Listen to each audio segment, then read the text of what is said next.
হাদিস শরীফের মধ্যে এসেছে বিশ্বনবী মুহাম্মদ রাসূলুল্লাহ সাল্লাল্লাহু আলাইহি সাল্লাম বলেন, যারা জাহান্নামী হবে ওই জাহান্নামীরা জীবনের শুরুতে অনেক নেক আমল করেছিল, অনেক ভালো কাজ করেছিল, কিন্তু মৃত্যুর পূর্ব মুহূর্তে এমন কিছু কাজ করেছিল যে কাজের কারণে সেই জাহান্নামে হয়ে গিয়েছে।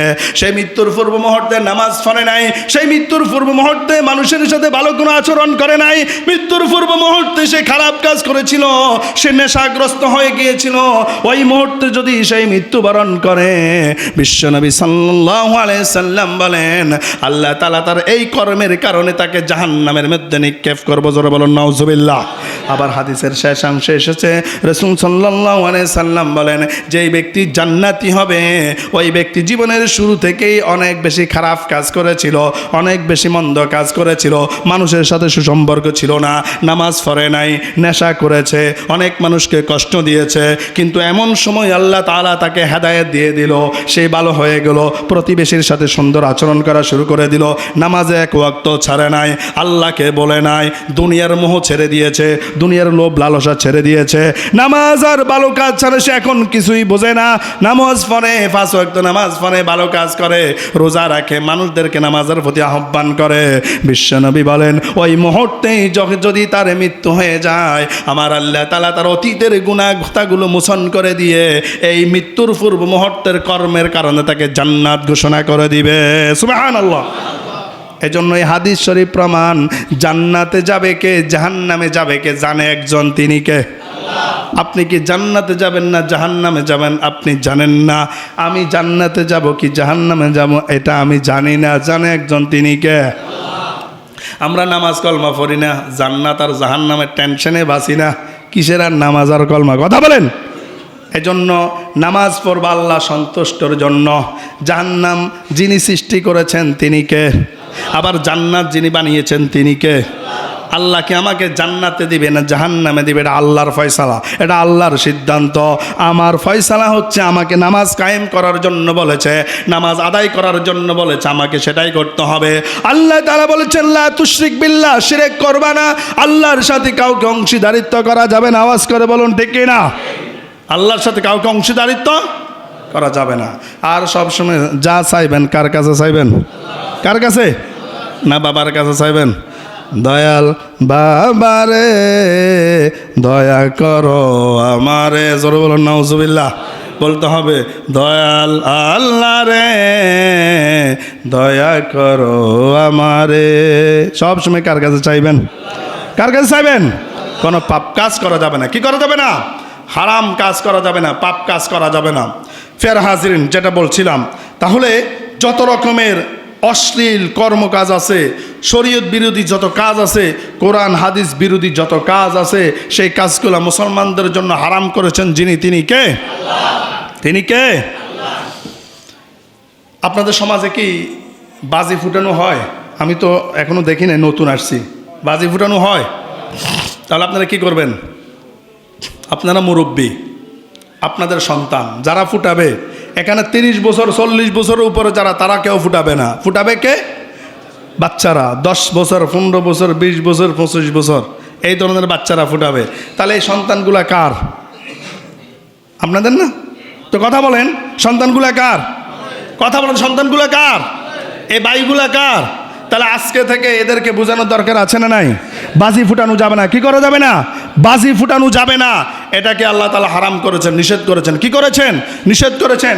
আপনার উপযুক্ত মেয়েকে ওই রাত ওই দিন সন্ধ্যা থেকে শুরু করে মেয়েকে বাসা থেকে বের হতে দেওয়া যাবে না। মার্কেট করবে, শপিং করবে, যা করবে পরে করবে, কিন্তু ওই দিন বের হতে দেওয়া যাবে না। আওয়াজ করে বলুন ঠিক কি না? আপনার উপযুক্ত যে ছেলেটা আছে, ঘন্টা খানিক পরে ফোন দেন, আধা ঘন্টা পরে ফোন দেন, বাবা তুমি কোথায় আছো, ছোট ভাই তুমি কোথায় আছো, বারবার তাকে ফোন দেন। তার প্রতিও নজরদারি করার দরকার আছে না নাই?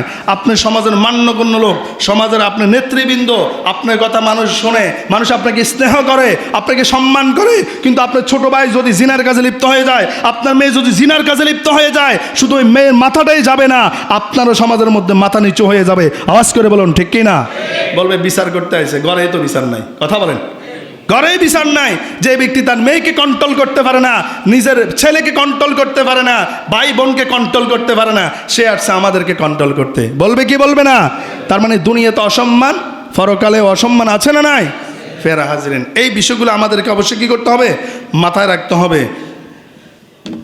ফের হাজিরিন, এই মাসটা হচ্ছে, আমি একটু বলে দিচ্ছি, এই মাসটা ইংরেজি হচ্ছে ডিসেম্বর মাস।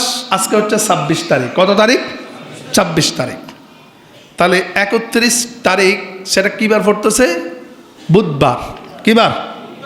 বুধবার। আমি বার্তা সহ বলে দিচ্ছি, বুধবার দিবাগত রাত্রে হচ্ছে 31 নাইট ডে, মুসলমানদের জন্য আজাবের দিন, মুসলমানদের জন্য গজবের দিন, মুসলমান অসংখ্য ছেলে মেয়ে জিনাহের কাজে লিপ্ত হওয়ার দিন। আওয়াজ করে বলুন ঠিক কি না? ইহুদি নাসারা খ্রিস্টান তারা হবে কি হবে না এটা তাদের ব্যক্তিগত ব্যাপার, কারণ দুনিয়াটা তাদের জান্নাত, এই দুনিয়াটাই তাদের আরামের জায়গা, আয়াসের জায়গা।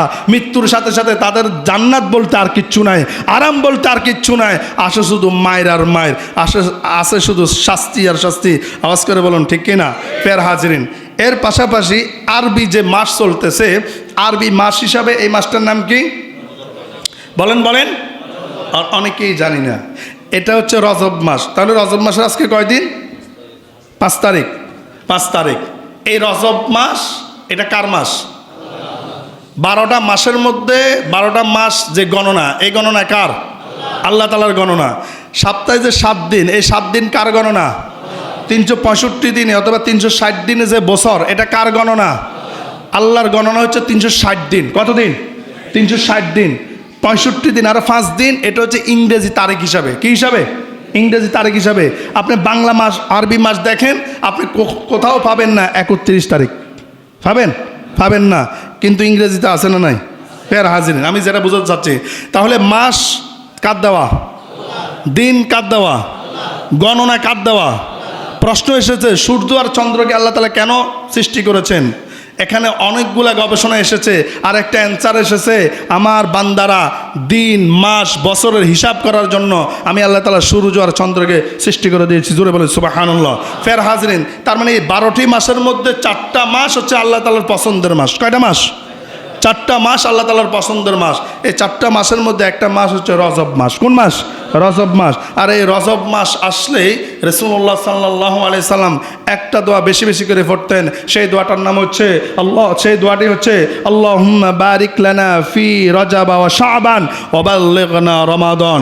এর অর্থ হচ্ছে, হে আল্লাহ, আপনি আমাকে রজব মাসে এবং শাবান মাসে বরকত দিয়ে ভরপুর করে দেন, রমজান মাস পর্যন্ত আমাদের হায়াতটাকে আমাকে ভিক্ষা দেন। জোরে বলি সুবহানাল্লাহ। তাহলে রজব মাস কার মাস? শাবান মাস কার মাস? রাসূলুল্লাহ সাল্লাল্লাহু আলাইহি সাল্লামের মাস বলা হয়েছে, কারণ রমজান মাসে আল্লাহ রাসূল যত বেশি ইবাদত করতেন তার চাইতে একটু কম বাকি 10 মাসের চাইতে অনেক বেশি ইবাদত করতেন শাবান মাসে। এই শাবান মাসে রাসূল সাল্লাল্লাহু আলাইহি সাল্লাম এমনভাবে লাগাতার রোজা রাখতেন, রাসূল সাল্লাল্লাহু আলাইহি সাল্লাম স্ত্রীরা বলতেন, আপনি কি আর রোজা ভাঙবেন না? তখন রাসূল সাল্লাল্লাহু আলাইহি সাল্লাম আবার রোজা কী করতেন? ভেঙে ফেলতেন। আবার স্ত্রীরা জিজ্ঞেস করতো, ইয়া রাসূলুল্লাহ, আপনি কি আর রোজা রাখবেন না? তার মানে আমার রাসূল লাগাতার শাবান মাসে রোজা রাখতেন, আবার লাগাতার কয়েকদিন রাখতেন না, আবার রাখতেন, আবার রাখতেন না। কারণ টানা যদি রাখতেন আর আল্লাহ যদি এটাকে ফরজ করে দিতেন, তাহলে আমার নবী বলে আমার উম্মতদের জন্য 2 মাস রোজা রাখাটা কষ্ট হয়ে যেত। আল্লাহু আকবার। কি নবী পাইলাম, কি নবীর উম্মত হইলাম, আর আমরা যাই 31 নাইট দিতে। জোর বলুন না নাউজুবিল্লাহ। সন্তানদেরকেও যেতে দেওয়া যাবে